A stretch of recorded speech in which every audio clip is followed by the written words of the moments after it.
The Operation Fruit is the ultimate fruit in One Piece. It combines several abilities in one fruit. So what would happen if Luffy gets the Operation Fruit? The answer is quite simple. It would have changed the entire second half of the story. Instead of 𝙗𝚘𝚙𝚢𝚛𝚒, Shanks steals the Operation Fruit 16 years ago from the hands of the 𝙗𝚘𝚡. According to Shanks, this ultimate devil fruit may not fall into the hands of Doflamingo or the world government. 𝙗𝚘𝚙𝚢𝚛 will come up empty-handed and Law will die from his Amber-Lead sickness. What will happen if Luffy and Law don't form an alliance in the New World? Let's find out. The story begins as always in Fuchsia Village. Luffy wants to become a pirate, Shanks doesn't let him. Higuma comes into the bar and causes trouble. During this, Luffy snacks the Operation Fruit. After the mountain bandits have left, Shanks realizes that the devil fruit is missing from the treasure chest. Luffy is shocked that he can never swim again, and out of frustration he activates his room for the first time. Since Shanks' haki is actually too strong, Luffy's room shouldn't affect him. In the following days, Luffy learns what devil fruit he has eaten.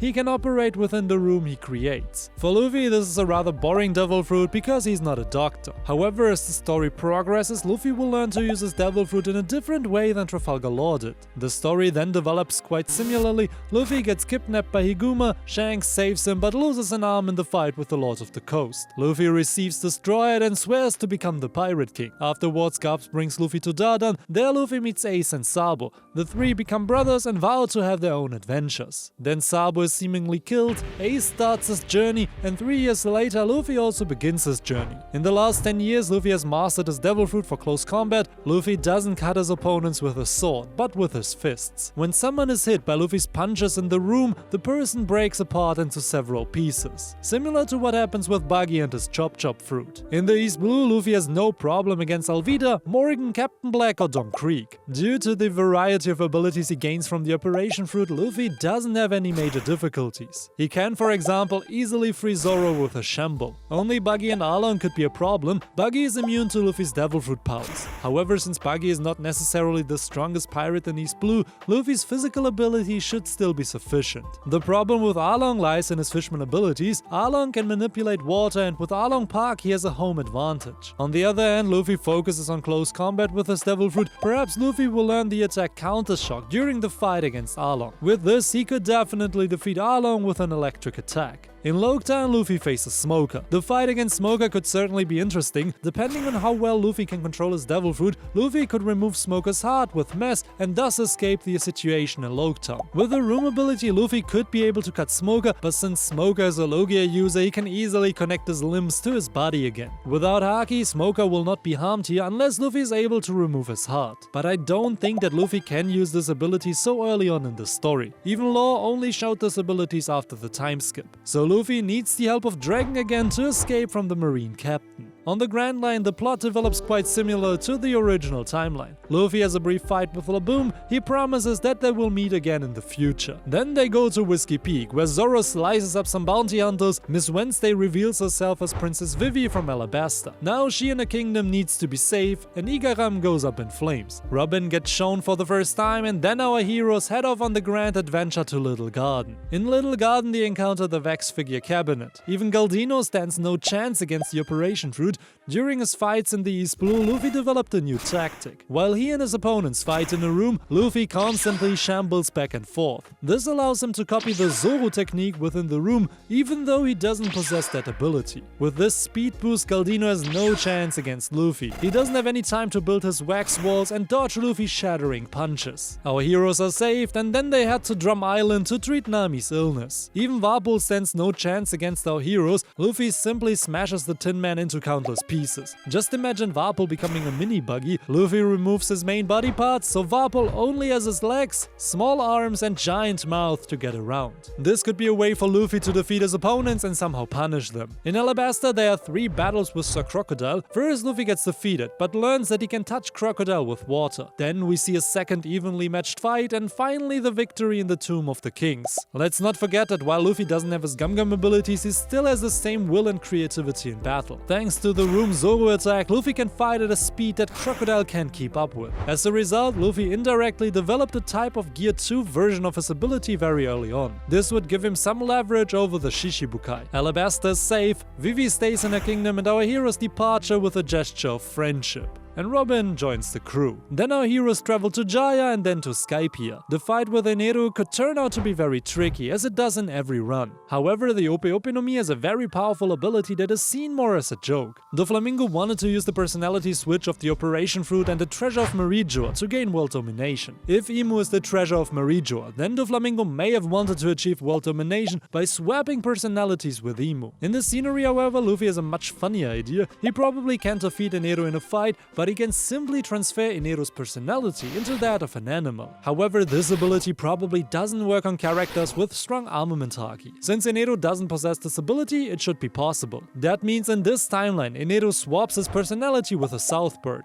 With Luffy and his room Zoro, it should certainly be possible to dodge 𝙁𝚑𝚑's attack and switch his personality. This would make the Sky Island safe again. Then our heroes travel to Water 7 and Ines Lobby. Robin's past catches up with her, the Cypher Pole is after her, and Frankie. On Ines Lobby, there's a showdown between the Straw Hat Pirates and CP9. Luffy confronts Rob Lucci and his Zoan Devil Fruit. This fight can turn out to be a big problem, because Lucci is incredibly fast and strong. Although Luffy can keep up with Lucci's speed with his room Zoro, he still takes enormous damage from his attacks. Luffy also has to use his defensive ability Curtain in this fight. However, after several hits, Luffy manages to separate Lucci's two arms, rendering him helpless. With a counter shock attack, he finishes Rob Lucci. After escaping from Ines Lobby and recovering in Water 7, together with Frankie, the Straw Hats head to the Florian Triangle. Brook temporarily joins the crew and our heroes have to face Gekko Moria and Oars. Even in this timeline, Luffy could receive 100 shadows from Lola, making the fight against Moria and Oars no problem. Even without the shadows, I believe Luffy could easily win with the help of his Devil Fruit. He just has to slice Moria and Oars with a few attacks. Then it's off to Sabaody, where our heroes meet the Supernovas and Rayleigh. However, one Supernova and his crew are missing, namely Trafalgar Law and the Heart Pirates. Due to the death of Law and Rocinante, the crew never came together, so there are only 10 Supernovas gathered on Sabaody. Luffy punches St. Charles again, this attracts Kizaru to the island, and then Kuma separates the crew. Even this time Luffy can't really do much. Even if Luffy keeps shambling his Nakama back and forth, Kuma will eventually catch up to them and then scatter them. Luffy lands on Amazon Lily, captivates Hancock, and then they head to Impel Down to save Ace. Impel Down with the 𝙁𝚘𝚡𝚗 no Mi makes everything easier. Sure, you have to watch out for Magellan, but theoretically Luffy can create a room to shuffle himself from level to level. So it shouldn't be a problem for Luffy to reach Ace in time. I can even imagine Luffy reaching Ace early on in this timeline. He just has to teleport further down. It would be awesome if Luffy succeeds in rescuing Ace from his execution in Marineford in this timeline. Luffy could also free all the other prisoners to cause chaos. Furthermore, Blackbeard and his crew also break into Impel Down, causing even more chaos. So theoretically it is possible to save Ace here,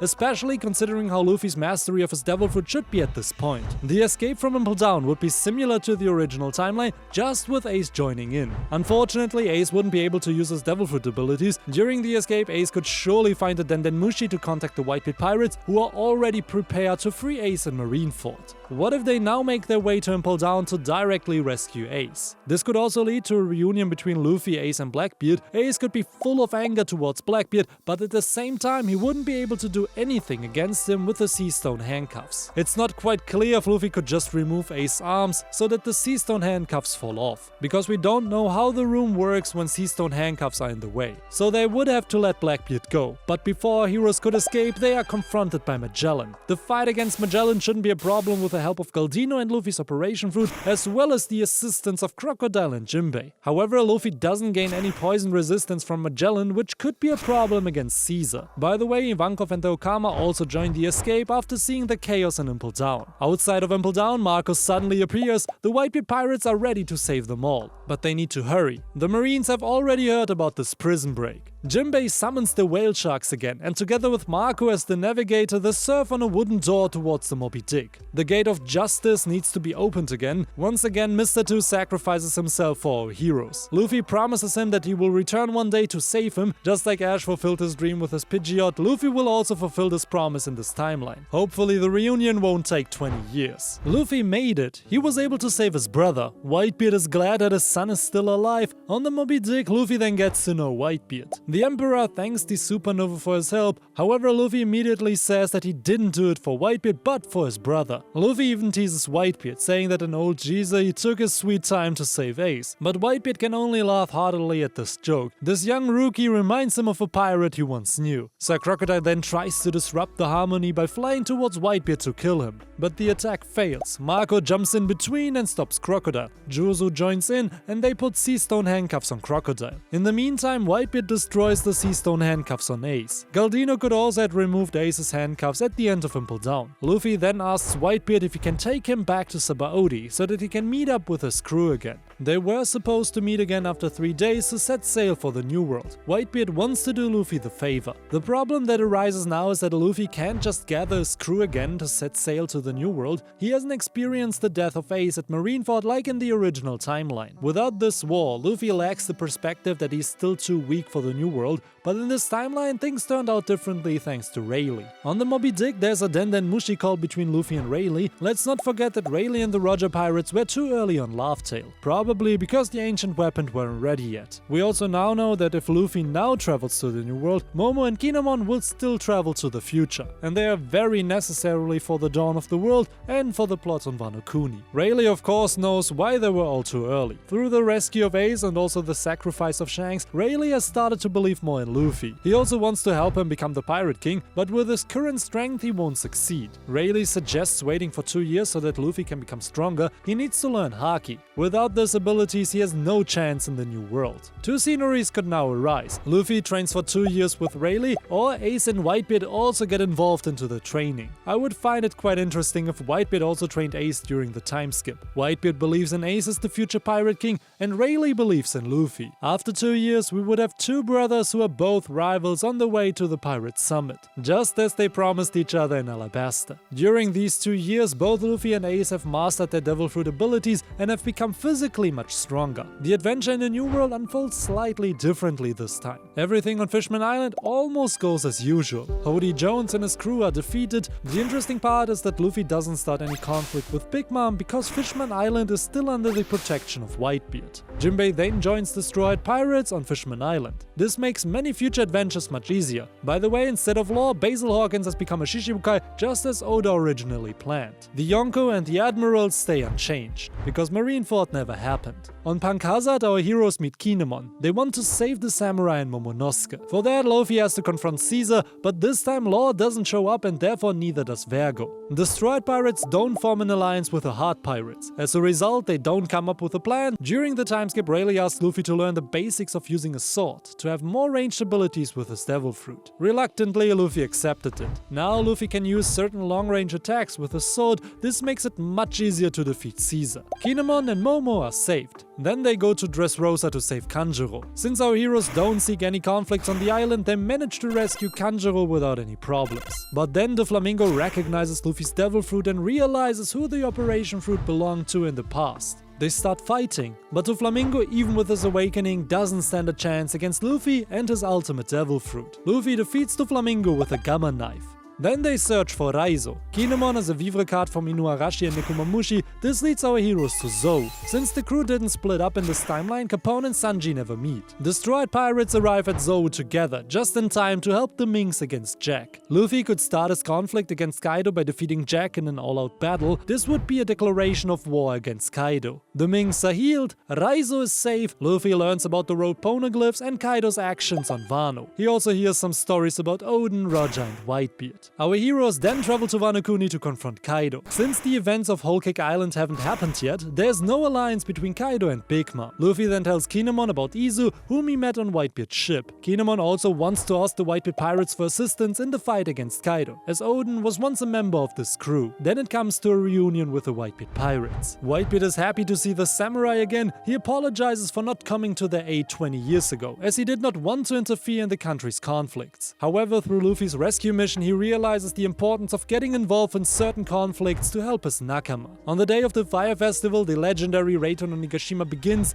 This time not only the Straw Hat crew, the Kid Pirates and the Wano Samurai fight against Kaido and his crew, but also the Whitebeard Pirates. Ace takes on a role similar to Law in the battle in this timeline. Chaos quickly ensues on Onigashima. The Beast Pirates are outnumbered by Whitebeard and his commanders. Whitebeard, however, chooses not to interfere in the fight against his former crewmate, leaving the battle to a new generation, as Marco said in the original timeline. The fight against Kaido takes place on the roof. Luffy, Ace, Kid, Zoro and Killer confront the Yonko. He takes a lot of damage but manages to take them out one by one. Meanwhile, Marco fights against King and Jozu fights against Queen. The Tobiropo are defeated by the Straw Hat crew once again. This time Nami and Usopp get to face Ulti and Page 1 without Big Mom coming to their aid. When our heroes realize they have no chance against Kaido, Whitebeard finally steps in to stall him until the younger generation can fight again. Luffy is not allowed to fall from Onigashima in this timeline. The Heart Pirates cannot rescue him from the water. Whitebeard holds off Kaido while Luffy, Ace and Kid get back on their feet. The three of them prepare to attack Kaido again. Luffy somehow triggers the awakening of his Devil Fruit abilities. Kid already has this ability apparently. We know that Law has his awakening during Wano. He likely awakened it somehow during his fight with the Flamingo. Luffy's awakening may have been triggered by his defeat. Unfortunately, we still don't know how awakenings are triggered in One Piece. It could be when a Devil Fruit is used for the same thing as the wish for which it was created.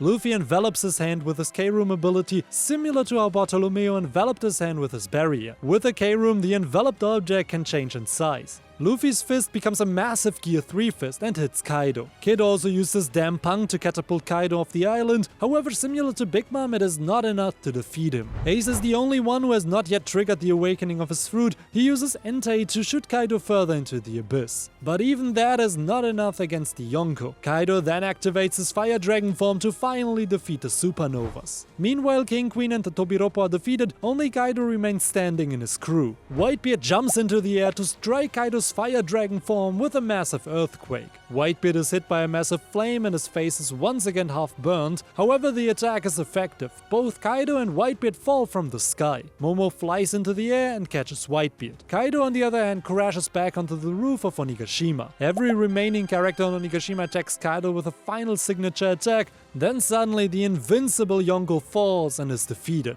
The reign of Orochi and Kaido and the Beast Pirates is over. Our heroes host a second festival to celebrate the freedom of Wano. Whitebeard survives, and Ace and Luffy continue their rivalry over the poneglyphs. Luffy now possesses 2 of the 4 road poneglyphs. With the full strength of his crew and his awakening, he will certainly easily steal Big Mom's poneglyph. So we might see the plot with Sanji's wedding again, but in this timeline the whole crew would come to Whole Cake Island. Then only the 4th and final road poneglyph is missing. The man marked by flames is still a mystery. He could be a member of the Rock's Pirates. Somehow our heroes will get a hold of this poneglyph. With this poneglyph, the Straw Hat crew can go to Laughdale and Luffy can become the Pirate King. All in all, the Operation Fruit is very overpowered, as the name suggests. Luffy has no problem against most antagonists. He could even save Ace from Impel Down, and it would be the first timeline where Ace and Whitebeard survive. Therefore I categorized the Operation Fruit in the S tier. Which Devil Fruit should Luffy use in his next adventure? Let me know in the comments. And if you liked this video, why not watch this video next?